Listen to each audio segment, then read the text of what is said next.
La science nous montre que pour progresser, tu dois d'abord régresser. C'est paradoxal et pourtant c'est inévitable. Voici deux principes biologiques qui expliquent pourquoi progresser implique dans un premier temps de traverser une zone de flou.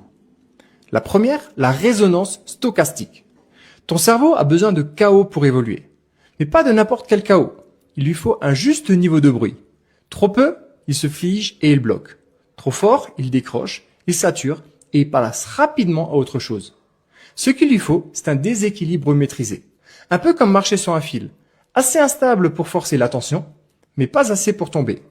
Ce déséquilibre sensoriel, moteur et perceptif, c'est ce qui réveille la plasticité.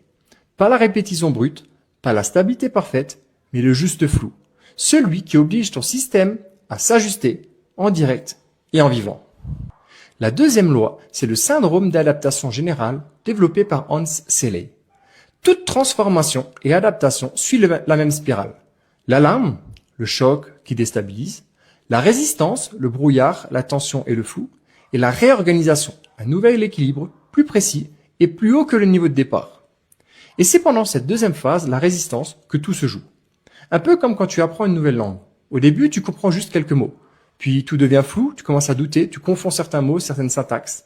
Et ensuite, tu parles sans réfléchir. Dans cette phase, tu crois régresser, mais en réalité, ton système nerveux se réorganise au millimètre et sans te prévenir. Si ce genre de contenu t'aide à penser autrement et à mieux apprendre, pense à t'abonner.